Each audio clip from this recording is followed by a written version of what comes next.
आप सभी को मेरा प्रणाम। स्वागत है आप सबका मेरे चैनल होली बुक्स में। तो अब तक हम सुन चुके हैं शिव पुराण रुद्र संहिता की पार्वती खंड से अध्याय 25।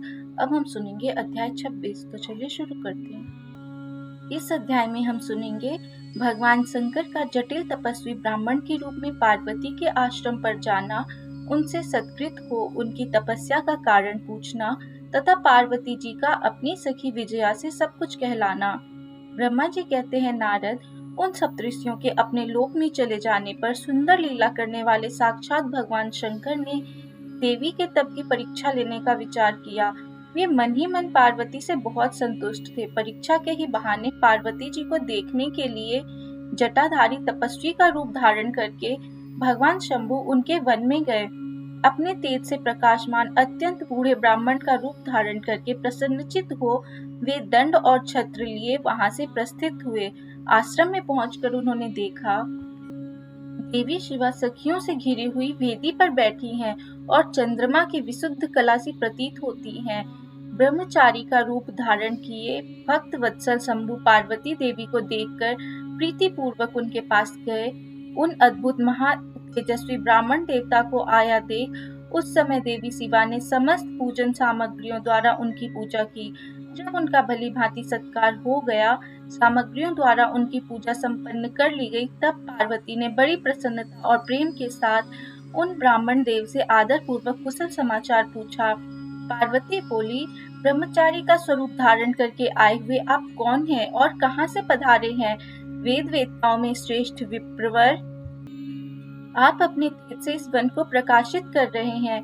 मैंने जो कुछ पूछा है उसे बताइए। ब्राह्मण ने कहा, मैं इच्छानुसार विचरने वाला वृद्ध ब्राह्मण हूँ, पवित्र बुद्धि तपस्वी, दूसरों को सुख देने वाला और परोपकारी हूँ, इसमें संशय नहीं है। तुम कौन हो, किसकी पुत्री हो और इस निर्जन वन में किस लिए ऐसी तपस्या कर रही हो, जो पंजे के बल खड़े हो तप करने वाले मुनियों के लिए भी दुर्लभ है। तुम न बालिका हो न वृद्धा ही हो, सुंदरी तरुणी जान पड़ती हो, फिर किस लिए पति के बिना इस वन में आकर कठोर तपस्या करती हो? भद्रे, क्या तुम किसी तपस्वी की सहचारिणी तपस्विनी हो? देवी, क्या वह तपस्वी तुम्हारा पालन पोषण नहीं करता जो तुम्हें छोड़कर अन्यत्र चला गया है?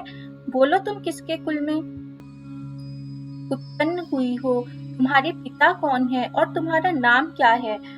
तुम महासौभाग्य रूपा जान पड़ती हो, तुम्हारा तपस्या में अनुराग व्यर्थ है। क्या तुम वेद माता गायत्री हो, लक्ष्मी हो, अथवा क्या सुंदर रूप वाली सरस्वती हो? इन तीनों में तुम कौन हो, यह मैं अनुमान से निश्चय नहीं कर पाता। पार्वती बोली, विप्रवर, न तो मैं वेद माता गायत्री हूँ, न लक्ष्मी हूँ, न ही सरस्वती हूँ। इस समय मैं हिमाचल की पुत्री हूँ और मेरा नाम पार्वती है। पूर्व काल में, इसके पहले मैं जन्म में प्रजापति दक्ष की पुत्री थी। उस समय मेरा नाम सती था। एक दिन पिता ने मेरे पति की निंदा की थी, जिससे कुपित हो मैंने योग द्वारा शरीर को त्याग दिया था। इस जन्म में भी भगवान शिव मुझे मिल गए थे, परंतु भाग्यवश काम को भस्म करके वे मुझे भी छोड़कर चले गए। ब्राह्मण शंकर जी के चले जाने पर मैं विरह ताप से उद्विग्न हो उठी और तपस्या के लिए दृढ़ निश्चय करके पिता के घर से यहाँ गंगा जी के तट पर चली आई। यहाँ दीर्घ काल तक कठोर तपस्या करके भी मैं अपने प्राण वल्लभ को न पा सकी, इसलिए अग्नि में प्रवेश कर जाना चाहती थी। इतने में ही आपको आया देख मैं क्षण भर के लिए ठहर गई। अब आप जाइए, मैं अग्नि में प्रवेश करूंगी, क्योंकि भगवान शिव ने मुझे स्वीकार नहीं किया, किंतु जहाँ जहाँ मैं जन्म लूंगी वहाँ वहाँ शिव का ही पति रूप में वर्ण करूंगी। ब्रह्मा जी कहते हैं, नारद, ऐसा कहकर पार्वती उन ब्राह्मण देवता के सामने ही अग्नि में समा गई। यद्यपि ब्राह्मण देव सामने से उन्हें बारंबार ऐसा करने से रोक रहे थे, अग्नि में प्रवेश करती हुई पर्वत राजकुमारी पार्वती की तपस्या के प्रभाव से वह आग उसी क्षण चंदन पंख के समान शीतल हो गई। क्षण भर उस आग के भीतर रहकर जब पार्वती आकाश में ऊपर की ओर उठने लगी, तब ब्राह्मण रूपधारी शिव ने सहसा हंसते हुए उनसे पुनः पूछा, ओ भद्रे, तुम्हारा तप क्या है? यह कुछ भी मेरी समझ में नहीं आया। इधर अग्नि से तुम्हारा शरीर नहीं जला, यह तो तपस्या की सफलता का सूचक है, परंतु अब तक तुम्हें अपना मनोरथ प्राप्त नहीं हुआ। इससे उसकी विफलता प्रकट होती है। अतः देवी, सबको आनंद देने वाले मुझ श्रेष्ठ ब्राह्मण के सामने तुम अपने अभीष्ट मनोरथ को सच सच बताओ।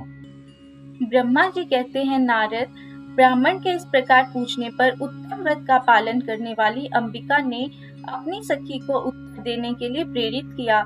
पार्वती से प्रेरित हो उनकी विजया नाम प्राण प्यारी सखी ने, जो उत्तम व्रत को जानने वाली थी, जटाधारी तपस्वी से कहा। सखी बोली, साधु, तुमसे पार्वती के उत्तम चरित्र का और इनकी तपस्या के समस्त कारणों का वर्णन करती हूँ। आप सुनना चाहते हो तो सुनिए। मेरी सखी गिरिराज हिमाचल की पुत्री है। ये पार्वती और काली नाम से विख्यात है तथा माता मेनका की कन्या है। अब तक किसी ने इनके साथ विवाह नहीं किया है। ये भगवान शिव के सिवा दूसरे किसी को चाहती भी नहीं। उन्हीं के लिए 3000 वर्षों से तपस्या कर रही हैं। भगवान शिव की प्राप्ति के लिए ही मेरी इन सखी ने ऐसा तप प्रारंभ किया है। विप्रवर, इसमें जो कारण है उसे बताती हूँ, सुनिए।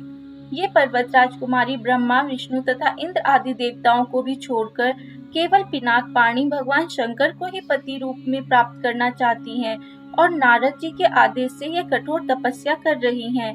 द्विजश्रेष्ठ, आपने जो कुछ पूछा था उसके अनुसार मैंने प्रसन्नता पूर्वक अपनी सखी का मनोरथ बता दिया। अब आप और क्या सुनना चाहते हैं? ब्रह्मा जी कहते हैं, नारद, विजया का यह यथार्थ वचन सुनकर जटाधारी तपस्वी रुद्र हंसते हुए बोले, सखी ने यह जो कुछ कहा है उसमें मुझे परिहास का अनुमान होता है। यदि यह सब ठीक हो तो पार्वती देवी अपने मुंह से कहे।